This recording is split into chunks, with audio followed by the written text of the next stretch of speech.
Bonjour, ça fait vraiment plaisir de vous retrouver aujourd'hui pour ce live où on va parler des mauvaises habitudes qu'on n'arrive pas à enlever. Alors c'est assez terrible. Tiens, d'ailleurs j'oublie mon micro. Attendez, vous allez mieux m'entendre. C'est mieux si je mets mon micro. Attendez, je le mets. C'est tellement en direct que vous m'avez vu mettre mon micro. Donc je reprends. On va pouvoir aujourd'hui parler de ces vieilles habitudes qu'on essaye d'enlever mais qui partent pas. Et le problème, c'est qu'en général, on a tendance à se décourager. Hey, bonjour toi qui viens d'arriver. Est-ce que tu peux me faire un petit coucou pour me dire que je sache qui tu es, me dire d'où est-ce que tu m'écoutes ou qu'est-ce que tu es en train de faire pendant que tu m'écoutes, parce que peut-être que tu es en train de faire d'autres choses. Donc oui, je disais, les vieilles habitudes, on a tendance à vouloir les changer parce que elles nous embêtent, mais on ne sait pas comment faire ça. Et ça, c'est assez frustrant parce qu'on a l'impression de faire beaucoup d'efforts, mais les efforts portent pas leurs fruits. Et c'est parce qu'en fait, il nous manque des éléments de compréhension. Hey, merci toi qui viens de faire un petit cœur. Est-ce que tu peux me faire un petit coucou pour que je sache qui tu es? Alors, ouais, Mickaël. Salut Mika. Ça fait plaisir de te voir là et merci d'avoir partagé la vidéo. D'ailleurs, si vous pensez que le sujet du jour peut vraiment intéresser des gens que vous connaissez, je pense que ça intéresse plus ou moins tout le monde parce que des gens qui ont réussi à se défaire complètement de leurs habitudes, j'en connais pas beaucoup. En tout cas, ils sont pas nombreux dans mon entourage, donc sûrement dans le vôtre, ça pourrait aider. Donc là, en fait, j'ai envie de parler de ça parce que de ces habitudes qu'on n'arrive pas à enlever. Parce que justement, il nous manque des éléments de compréhension et on a l'impression que c'est avec notre seule volonté qu'on va pouvoir défaire l'habitude. Et en fait, c'est pas que ça. Et c'est pour ça qu'on se retrouve frustré. Donc bien sûr, si vous avez des questions sur comment se débarrasser d'une habitude, des choses que vous avez tenté de faire et que ça n'a pas marché, là, vous pouvez les marquer dans les commentaires pendant que je parle parce qu'après, je vais les regarder dans les commentaires pour voir qu'est-ce que vous avez comme questionnement et je vais pouvoir vous répondre. Ce que j'ai envie, donc comme d'habitude, je vais parler de savoir, donc comment ça se passe là-haut. Et après, je vais parler de savoir-être. Quelle est la position intérieure qu'il faut adopter par rapport à ça? Et enfin, je vais parler de savoir-faire. Ok, mais une fois qu'on sait tout ça, on fait quoi?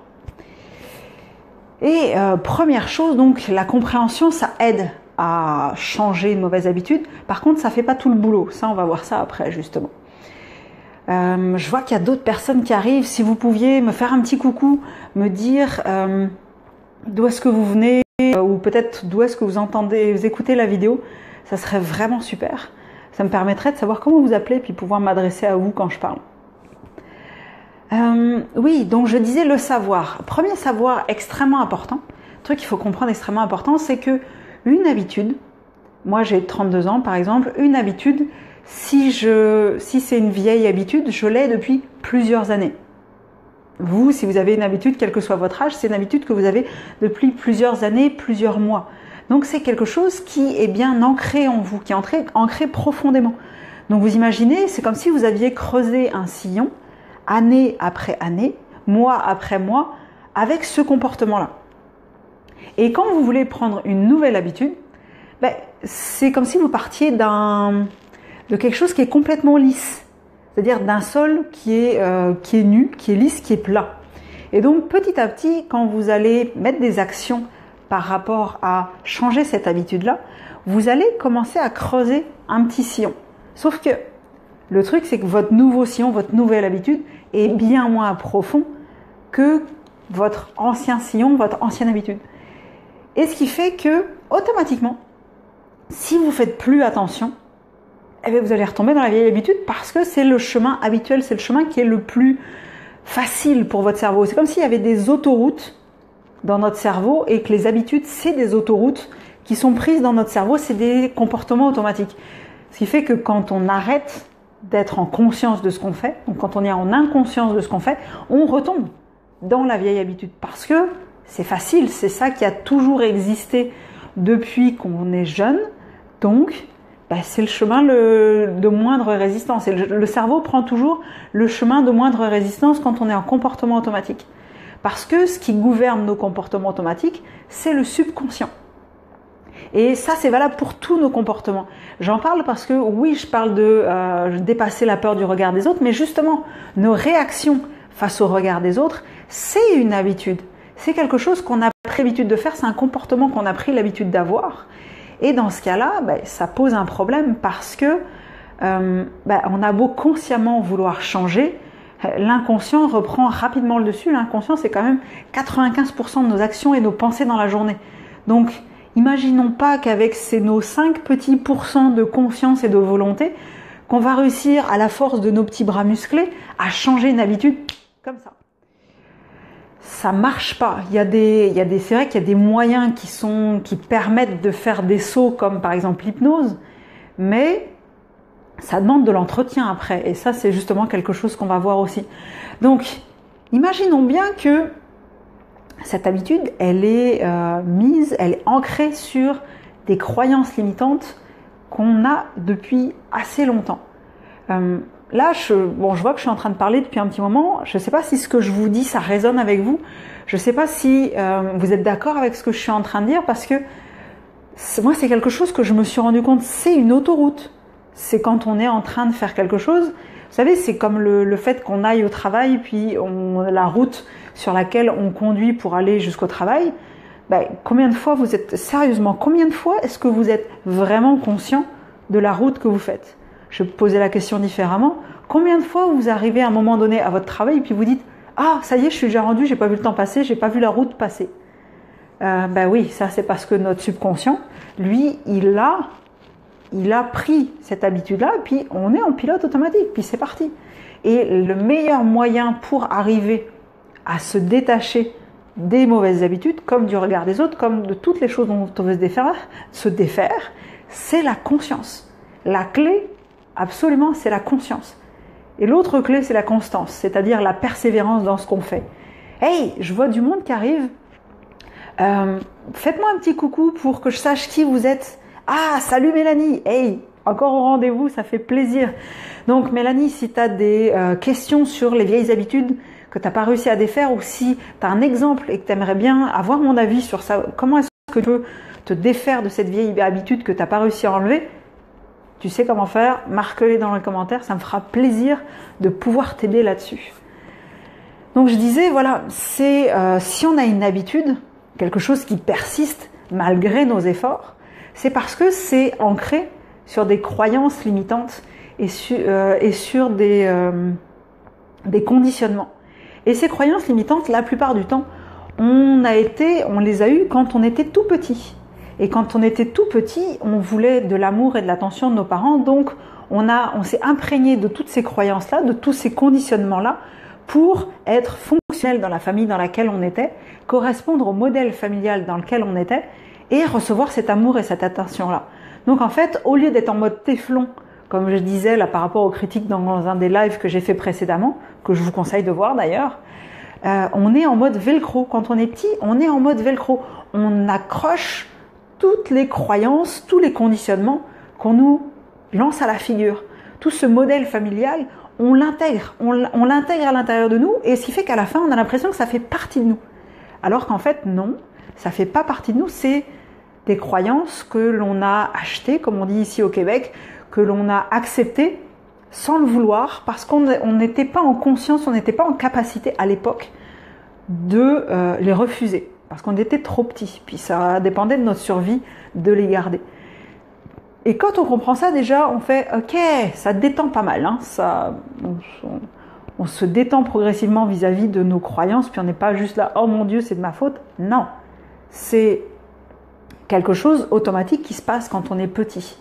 Et vous, là, quand je vous dis ça, je ne sais pas si ça vous détend, je ne sais pas si vous sentez un peu comme une pression qui s'enlève de vos épaules, parce que moi, le jour où on m'a dit ça, ça m'a vraiment enlevé une forte pression des épaules en me disant « Ok, je suis pas coupable de tout ». C'est-à-dire que, parce que le coupable, ça amène culpabilité, honte et tout ce genre de trucs-là, et ça ne sert pas vraiment quand on veut changer. Je me suis dit « Ok, je comprends mieux ». Maintenant, par contre, c'est à moi de reprendre mon pouvoir personnel et de me dire, de prendre conscience de ces croyances limitantes-là et de dire, ok, maintenant je décide de m'en défaire. Ça, c'est mon boulot aujourd'hui, en tant qu'adulte. en tant que personne qui a grandi. J'ai plus 5-6 ans. Donc c'est pas tout le temps la faute de mes parents. Mes parents, ils ont fait ce qu'ils pouvaient avec ce qu'ils avaient. Et leurs propres mensonges personnels. Ce qu'ils voulaient pas admettre sur leur vie et leurs conditionnements qu'ils n'ont pas défaits, etc. Mais moi, aujourd'hui, mon boulot, c'est de défaire ces conditionnements-là. Et clairement, moi, en coaching, c'est ce que je fais. J'aide les gens à se défaire de leurs conditionnements. Mais c'est pour ça que je prends des gens qui veulent se mettre dans leur pouvoir personnel et qui sont en cheminement. Tant que tu es une victime, moi je ne bosse pas avec toi parce que tant que tu es victime, de toute façon, c'est pas à toi de changer. Donc, dans ce cas-là, j'allais dire, je suis désolée, mais reste là-dedans. Mais à un moment donné, tu en auras marre, puis tu voudras changer. Puis dans ce cas-là, moi je serai là. Et donc ces croyances limitantes-là, le truc, c'est que ces habitudes-là sont appuyées sur des croyances limitantes qui font qu'on n'est plus du tout en création face à la réalité, on est tout le temps en réaction. Vous savez, je ne sais pas si ça vous est déjà arrivé de dire ça, c'est plus fort que moi. Est-ce que ça vous est déjà arrivé, Mélanie ou Michael? Est-ce que ça vous est déjà arrivé de vous dire que, hey, mais c'est plus fort que moi, j'ai pas pu m'empêcher de. Ça, j'ai pas pu m'empêcher de, ça montre bien qu'il y a des conditionnements qui sont derrière tout ça. Et ces conditionnements, ils sont très forts. Et tant qu'on n'a pas réussi à s'en débarrasser, ils agissent pour nous. C'est-à-dire que tant qu'on n'a pas réussi à s'en débarrasser, le présent, il est mort. On ne peut pas vivre au présent parce qu'on va vivre sans arrêt avec ce qu'on a dans le passé, toutes ces croyances qu'on a acceptées dans le passé, ou notre projection dans le futur en disant « Ah oui, mais si je fais ça, il va se passer ci, il va se passer ça. » Donc, à ce moment-là, le présent est mort. C'est-à-dire que vous ne vivez pas au présent. Vous avez l'impression que vous vivez au présent, mais en fait non. C'est pas vous qui vivez, c'est votre subconscient qui a les manettes et qui est en train de vous diriger. Et c'est que des peurs qui vont diriger ce que vous allez faire, des réactions automatiques, qui fait que vous n'allez pas être en action, vous allez être juste en réaction. Vous n'allez pas être en création, vous allez être juste en réaction. Et ça, c'est terrible. Parce que je vois Michael qui me fait, oui, bien sûr, on a tous eu ça, parce qu'on a tous des habitudes, on a tous des conditionnements à défaire. Et ce qui se passe à ce moment-là, c'est que ces conditionnements-là que l'on défait petit à petit, petit à petit, on reprend du pouvoir sur notre vie et on est davantage en création sur notre vie. Alors, je vois qu'il y a une autre personne qui est arrivée là. Est-ce que tu peux faire un petit coucou pour me préciser peut-être d'où est-ce que tu écoutes ce qu'on dit ou de quel pays tu es et voilà, faites-moi un petit coucou là, ceux qui viennent d'arriver, pour me préciser un petit peu d'où vous venez, parce que comme ça je vais savoir qui vous êtes, puis je vais pouvoir un petit peu dialoguer avec vous. Et bien sûr, si vous avez des questions sur comment se défaire d'une mauvaise habitude, si vous avez quelque chose qui vous embête dans votre quotidien et que vous ne savez pas comment résoudre, marquez-moi en commentaire, ça me fera plaisir de vous répondre. Donc si je reprends par rapport au savoir, voilà, c'est ça, c'est de se dire, ok, tout ne dépend pas de moi, maintenant la suite dépend de moi. Et ce qui fait que ça amène au savoir-être. Parce que là, j'ai parlé pas mal de savoir, puis je pourrais vous en dire vraiment beaucoup plus, mais je vais me limiter à ça pour aujourd'hui. Le reste, en fait, je vais le mettre dans ma formation là que je suis en train de préparer, qui s'appelle « De la peur du regard des autres à la fierté d'être authentique ». Parce que j'ai vraiment du stock à livrer dessus, mais voilà, le live fait 30 minutes, ça fait déjà 10 bonnes minutes que je parle là-dessus, puis j'ai envie de pouvoir répondre à vos questions. J'ai envie de pouvoir aussi vous expliquer un petit peu comment se dépatouiller de tout ça, parce que bon, c'est bien de savoir, mais ça fait pas tout. Ça, je vais en parler justement à la fin. Et donc, le savoir-être, comment se mettre vis-à-vis de tout ça? Déjà, avoir conscience de ça. Un savoir-être, c'est avoir conscience qu'il y a une partie de nos comportements qui sont dictés par notre subconscient et que ça va être notre travail, à nous, de les faire monter à notre conscience. On va plus être en inconscience, on va être en conscience. Alors, je vois quelqu'un qui m'écrit, alors, salut Sandra, coucou, je suis du 78. Yeah! Le 78, les Yvelines, je suis née à Trappes. Juste pour la petite histoire. Se défaire des mauvaises habitudes alimentaires. Je vais prendre ça comme exemple après. Ça marche. Parce que justement, moi j'ai une histoire avec les Twix. Je vous explique ça juste après. Donc, le fait de savoir, de prendre conscience que petit à petit de ces mauvaises habitudes-là, puis de les faire monter à notre conscience régulièrement. Et ensuite, un autre savoir-être vraiment important, c'est de se dire que, en fait, de se regarder avec extrêmement de bienveillance, d'amour et de patience. Et ça, c'est pas facile, parce qu'on voudrait que la mauvaise habitude, elle parte comme ça. Parce que c'est ce qu'on nous dit dans la société, c'est on voudrait que tout aille très vite. Mais comme je l'ai dit au début, la mauvaise habitude, cette croyance limitante qui la soutient, c'est quelque chose qui a lieu depuis plusieurs mois, plusieurs années. C'est pas avec la volonté, qui est seulement 5% de notre conscience par jour, et nos petits bras musclés, ou pas, qu'on va pouvoir changer ça comme ça. Donc, même si on est impatient, on va devoir s'armer de patience, parce que ce qui va permettre d'enlever une croyance limitante, une mauvaise habitude, c'est la persévérance et l'amour et la bienveillance envers soi. Et ça, c'est extrêmement important, parce que souvent, on a tendance à vouloir se faire violence. Et se faire violence, c'est se combattre. Et se combattre, c'est absolument contre-productif. Je vous explique ça juste après. Il y a Sandra qui me fait « Je suis de Mantes-la-Jolie exactement ». Yes. Bonjour à Mantes-la-Jolie. C'est, je pense, une ville avec plein de gens talentueux. Beaucoup de jeunes talentueux notamment. C'est pas assez souvent mis en avant. Donc, salut Sandra.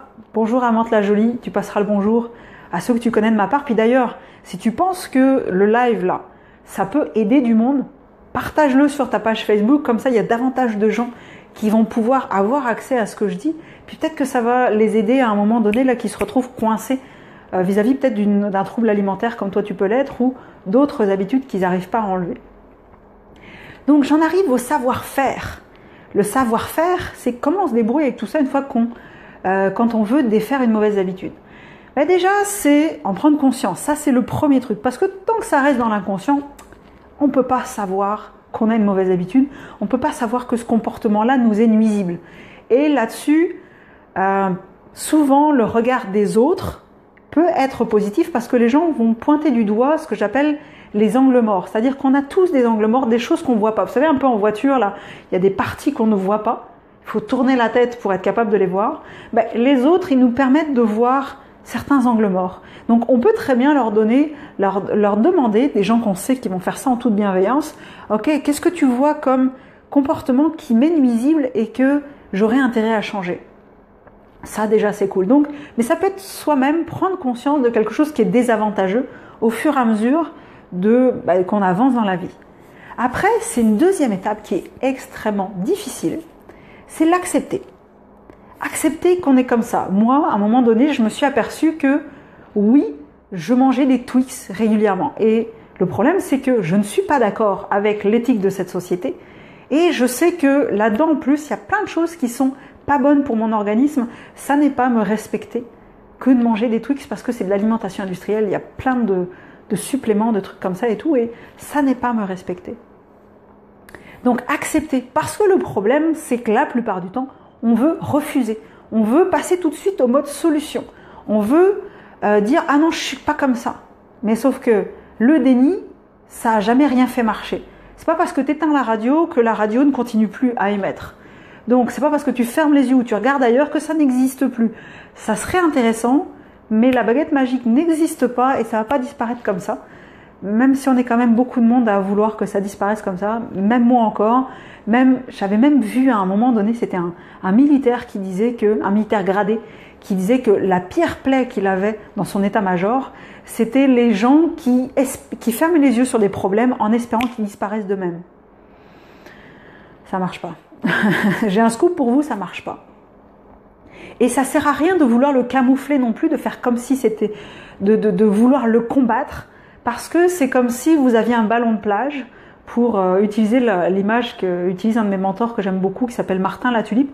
C'est comme si vous aviez un ballon de plage puis vous essayez de le faire disparaître sous l'eau. Il se passe quoi? Vous avez déjà essayé?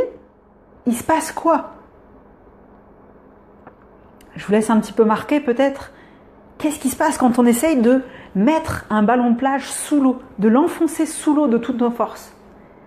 Ben, je pense que vous êtes d'accord avec moi, si vous avez essayé, ça marche pas, ou ça marche un temps, on est obligé de mettre énormément d'énergie. Sauf que le problème, c'est que l'énergie que vous mettez à enfoncer le ballon de plage, donc cette mauvaise habitude que vous voulez pas voir, et faire comme si vous l'aviez pas, et faire style, comme disent les Français, que vous l'aviez pas, ben, dans ce cas-là, cette énergie que vous consacrez à enlever ou à camoufler la mauvaise habitude, vous la prenez pas à faire du changement. C'est pas une énergie. En fait, c'est une énergie que vous gaspillez à un truc qui sert à rien.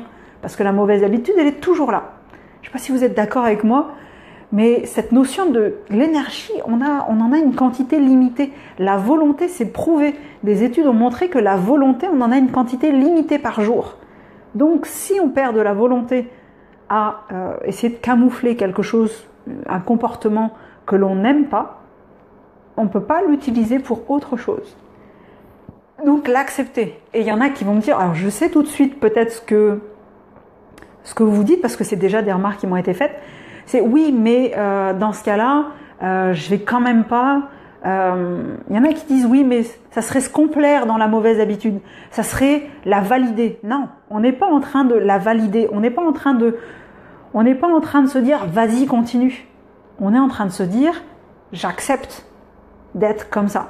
Oui, ça fait partie de moi pour aujourd'hui d'être comme ça. Et le jour où on accepte ça, où on l'intègre vraiment là, c'est pas juste là que ça se passe, c'est là la clé.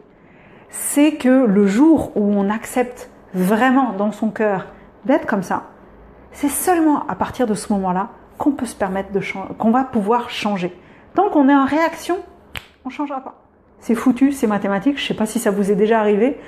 Tant que vous êtes en réaction, ça ne marche pas. Absolument pas. Jamais. Je ne sais pas si ce que je dis là, ça fait écho avec vous. Si ça vous j'aimerais bien utiliser un autre terme que ça fait écho, mais là, j'ai pas d'idée. Voilà, si ça résonne avec vous, si ça fait du sens par rapport à ce que vous vivez quotidiennement, j'aimerais bien vous lire un petit peu là, parce que moi, ça fait énormément de sens avec ce que j'ai pu faire jusqu'à présent. Je me suis rendu compte que tant que j'avais pas accepté que oui, je me retrouvais à manger des Twix, même si je savais que c'était pas bon pour moi, mais à partir du moment où je l'ai accepté, à ce moment-là, j'ai pu envisager de changer. Parce qu'avant, j'étais juste en train de me battre contre moi-même, puis se mettre des coups de poing, des coups de boxe, des trucs de boxe, etc. Ça aide pas. Et puis, on le fait déjà assez souvent, je veux dire. Si on se mettait de l'amour, de la bienveillance et de l'attention, ça changerait. Je veux dire, au lieu de tout le temps, parce que la société actuelle, on est toujours en train de nous dire, faut que vous fassiez violence. Non! Moi, je suis contre ça.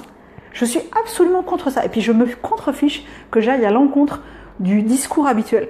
C'est pas ça qui marche. C'est pas ça qui marche sur le long terme. Ça va marcher un petit peu. Mais à un moment donné, notre volonté, on va plus l'avoir et on va retomber dans les anciens patterns. Puis, qu'est-ce qu'on va faire? Eh ben, dans ce cas-là, on va se critiquer, on va se dévaloriser, ça va baisser l'estime de soi, ça va baisser la confiance en soi. Ça marche pas. Alors, je vois que Mickaël me dit, ça me parle. Ok. Donc, je vois que je ne suis pas toute seule. J'essaie toujours de valider un peu auprès de vous pour voir si ça vous parle aussi, parce que normalement, oui. Mais en même temps, je veux toujours avoir votre écho pour savoir qu'est-ce qui vous parle. Ça m'intéresse. Parce que voilà, je ne suis pas juste en train de parler à mon téléphone. Et une fois qu'on a accepté ça, il faut regarder quelles sont les solutions je vais y arriver. Il faut voir quelles sont les solutions qui s'offrent à nous, qu'est-ce qu'on nous propose, et surtout regarder laquelle fait vraiment du sens pour nous, laquelle a vraiment du bon sens pour nous, parce que si on prend une solution qui ne nous correspond pas, ça ne va pas marcher. Et même, on peut même faire un mix de plusieurs solutions, on peut même trouver une solution nous-mêmes qui n'a pas été donnée dans autre chose.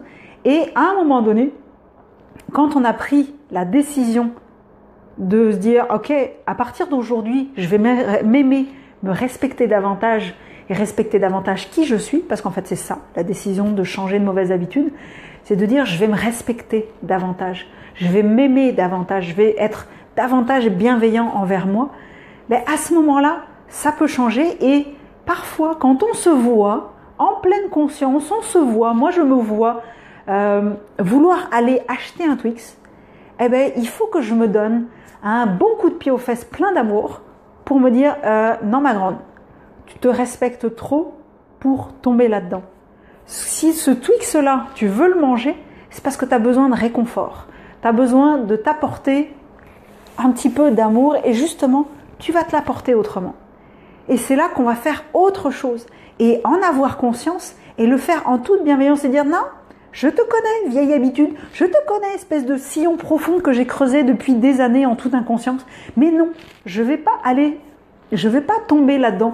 Je vais pas prendre cette autoroute de la facilité, je vais décider de faire autre chose. Et je vais décider de me choisir davantage. Je vais décider de m'aimer davantage, de me donner davantage de bienveillance. Et je prends conscience de mes mécanismes, de mes croyances, de mes conditionnements qui m'emmènent là. Et consciemment, je décide de prendre une autre voie. Et ça, quand on fait ça, à ce moment-là, on fait yes. Et il faut se féliciter. Déjà, rien que de prendre conscience qu'on est en train de le faire, même si on n'arrive pas à changer l'habitude, il faut se féliciter. Parce que ça nous donne du courage pour continuer. Ça nous donne davantage d'envie de continuer parce que on est en train de se gratifier soi-même. On n'attend pas une validation de la part des autres, on n'attend pas une reconnaissance de la part des autres. On est en train de reconnaître nous-mêmes les efforts qu'on fait pour nous-mêmes. Et ça, c'est extrêmement important tout le long du processus. Et si jamais on s'aperçoit que c'est quand même plus fort que nous et qu'on retombe dans la vieille habitude, it's okay, it's a process, comme dirait François Lemay. C'est pas grave, ça fait partie du jeu. Il faut vraiment prendre ça comme un jeu. Il y a des manches qu'on perd, il y a des manches qu'on gagne, puis à la fin on va gagner la bataille. Et c'est vraiment, vraiment pas grave. On dit, ok, ben pour aujourd'hui, j'ai pas réussi à changer cette habitude-là. Et alors? Est-ce que je vais mourir? Est-ce que j'ai moins de valeur? Non. Je me vois, je me donne de l'amour, je fais, ok, je te vois, ça marche, c'est correct. Ça, c'est les Québécois qui disent ça, c'est correct. Je me vois, je me donne de l'amour. Et la prochaine fois, je vais à nouveau tenter de changer, de tenter de faire différemment. Et si la prochaine fois ça marche pas, c'est pareil, c'est correct. Je me donne de l'amour, je fais ok, je me vois, je m'accepte là-dedans. Je sais que je vais pouvoir changer. Pour aujourd'hui, j'ai pas pu faire autrement. Et ça détendre d'un chien, c'est un truc de fou. Là, vraiment, là, si ce que je vous dis, là, ça vous parle, ça résonne avec vous, hey, partagez le live. Amenez d'autres personnes, taguez des personnes pour qu'elles viennent voir ce live. Parce que trop souvent, on se flagelle soi-même. J'aime bien l'image de flageller. Moi, j'ai vraiment quelque chose dans la tête quand je dis ça. Trop souvent, on se fait du mal, on se dénigre, on se critique en disant « t'es pas capable de faire ça, t'es vraiment trop nul, tu devrais y arriver ». Non, pas ça qui va aider à changer. Beaucoup de bienveillance, beaucoup d'amour, beaucoup de persévérance. Parce que oui, ça va demander de la persévérance, de continuer, de continuer à faire des petits essais pour changer cette habitude quand on la voit débarquer. Et à se donner beaucoup d'amour si on n'y arrive pas, et à se donner beaucoup d'amour quand on s'aperçoit après coup qu'on est tombé dedans. Ça fait partie du jeu, ça fait partie du processus. C'est pas grave. C'est pas grave parce que on a l'intention de changer. Et rien que le fait de se dire, je l'ai vu, je suis plus en inconscience, je viens de me voir faire. Yes! Tu sais, moi j'avais un ami qui, quand justement il aimait ce qu'il était en train de faire, il se donnait des bisous sur le dos de la main. Moi j'adorais ça, j'étais morte de rire à chaque fois qu'il faisait ça. Mais ouais, trouvez votre ancrage positif, trouvez le geste que vous faites à chaque fois que vous avez une victoire. Moi c'est yes, moi c'est ça. Ce qui fait que le jour où j'ai besoin de courage, ben cet ancrage-là, le yes, le jour où j'ai besoin de courage, je vais le faire plusieurs fois et mon corps va réagir par automatisme, par habitude. Il peut y avoir des bonnes habitudes. Par habitude, mon corps va réagir et je vais me sentir mieux. C'est un truc de fou ça. Donc, il est quelle heure là? Hey, le temps passe vite. Donc, je ne sais pas si ça vous parle ce que je suis en train de vous dire là, mais c'est quelque chose qui est extrêmement important. La bienveillance. Est-ce que vous avez pensé à être bienveillant envers vous quand vous n'arrivez pas à vous défaire d'une mauvaise habitude? Est-ce que vous avez pensé à vous féliciter quand vous avez fait un essai, même si cet essai n'est pas réussi comme vous vouliez? Est-ce que vous y avez pensé à ça? Parce que souvent, on n'y pense pas. Souvent, c'est fou comme on n'y pense pas. On est juste en train de regarder l'objectif, on est juste en train de regarder la ligne à l'horizon. Mais ces petits trucs-là, ces petits jalons qui vont nous donner du courage, on n'y pense pas. Et ça, c'est quelque chose qui me détruit. Et c'est justement quelque chose que j'ai envie d'amener dans ma formation, de la bienveillance, de la sagesse collective aussi, parce qu'il va y avoir tout un groupe qui va se soutenir. Et surtout, je vais vous expliquer la bienveillance envers vous-même. Puis je vais vous donner des exemples de comment moi je fais pour être bienveillante envers moi-même et que ça marche tellement plus que d'être méchant avec soi-même. Moi, je peux plus quand les gens disent qu'il faut vaincre ses peurs. Non, on ne peut pas vaincre ses peurs parce que c'est encore du combat contre soi-même. C'est les dépasser, c'est les dissoudre, c'est les embrasser. Mais on ne peut pas vaincre ses peurs. Vaincre ses peurs au sens strict du terme, c'est être en guerre avec soi-même. Et j'ai été suffisamment en guerre avec moi-même pour plus être tentée de faire ça. Et pour vous proposer autre chose. Parce que être en guerre avec soi-même, on est juste dans un côté masculin, guerrier. La société actuelle, c'est exactement ça. On est juste en guerre les uns avec les autres. On est juste en guerre avec nous-mêmes. Hey, on se calme. On respire, on se détend, on se donne beaucoup d'amour, on se donne beaucoup de bienveillance. Et ça va se faire tout aussi bien, voire même mieux. Vous ne me croyez pas? Ben, faites-le, vous allez voir, ça va marcher petit à petit, ça ne va pas se faire d'un seul coup, d'un seul. Et si ce que je vous dis, vous ne comprenez pas trop là, allez-y, posez-moi vos questions dans les commentaires. Même si la vidéo est terminée, là, même si le live est terminé, posez-moi vos questions dans les commentaires, donnez-moi votre feedback, qu'est-ce que ça appelle chez vous ce que je suis en train de dire? Yes, le petit pouce qui se balade. Ouais, si vous pouviez aussi mettre un petit pouce, un petit cœur, un petit gros, enfin ce que vous voulez, mais réagissez à la vidéo, montrez-moi que ça vous touche, montrez-moi qu'est-ce qui vous touche, montrez-moi qu'est-ce qui vous interroge, qui vous pose question. Et je ne sais pas Sandra si j'ai répondu à ta question là-dessus, mais voilà, choisir de se choisir justement. Donc si je reprends un petit peu tout ce que j'ai dit depuis le début de la vidéo, au niveau des savoirs, ce qu'il faut savoir c'est que une habitude, c'est très profond. C'est un sillon qu'on a creusé de manière extrêmement profonde. Et c'est quelque chose qui va prendre du temps à enlever parce que c'est soutenu par des croyances limitantes, par des pensées limitantes qu'on s'est laissé coller sur le dos. Et c'est quelque chose qui nous demande de prendre conscience de tout ça et faire que c'est faire qu'on puisse l'enlever petit à petit. Ensuite, ça demande aussi d'avoir, au niveau du savoir-être, c'est prendre conscience que c'est seulement quand on est en conscience de ce qu'on fait qu'on est capable de voir nos comportements et de les changer. Et surtout, de se donner beaucoup d'amour, beaucoup de bienveillance, beaucoup de patience. Et après, au niveau d'être capable de changer une habitude, ben déjà, il faut en prendre conscience. Parce que tant que c'est pas conscient, on peut pas être... on peut pas décider de l'accepter pour pouvoir la transformer. Non, tant qu'on n'est pas en conscience, ça ne peut pas marcher. Après, il faut l'accepter parce que tant qu'on est en réaction face à ce qu'on est en train de faire, on ne peut pas le changer, quoi qu'on en pense. Et je pense que d'ailleurs, justement, c'est ce que vous avez essayé de faire jusqu'à présent avec cette mauvaise habitude qui vous embête et c'est sans doute ça qui fait que vous n'avez pas réussi à en changer. Ensuite, il faut... à ce moment-là, après, une fois qu'on l'a accepté, regarder quelles sont les solutions qui s'offrent à nous et prendre celles qui résonnent vraiment avec nous. Et après, dans ce cas-là, décider de passer à l'action parce que oui, savoir une chose, c'est bien. Passer à l'action, c'est ça qui va faire changer les choses. Et après, bien sûr, tout au long du fait qu'on passe à l'action, se féliciter de passer à l'action, se féliciter pour le moindre progrès qui a été obtenu. Et surtout, si jamais on n'y arrive pas, ben c'est pas grave. On se donne de l'amour, on se donne de la bienveillance et on réessaye le coup d'après. C'est pas grave. Si on a conscience de ça, si on a accepté pleinement dans notre cœur cette mauvaise habitude et qu'est-ce qu'il engendre, petit à petit, à force de mettre de la conscience là-dessus, on va pouvoir y arriver. Alors, j'espère que vraiment, fondamentalement, que cette vidéo vous a été utile. Si jamais vous avez des questions, même après la vidéo, comme je le disais, posez-les.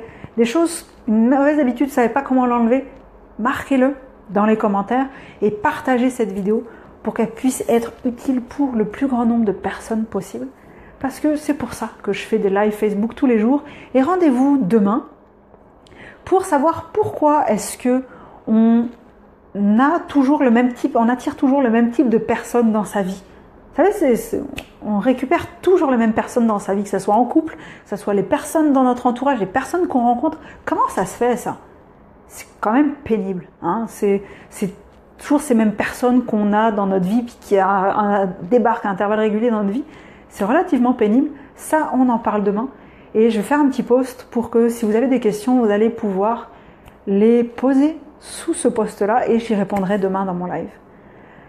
En attendant, je vous fais un beau petit coucou. Je vous embrasse. Je vous souhaite une belle fin de journée et puis je vous retrouve demain, 12h30, pour parler de comment faire pour qu'il n'y ait plus ces personnes qu'on retrouve toujours dans notre vie à intervalles réguliers et qui nous en bip. À plus tard. Bye.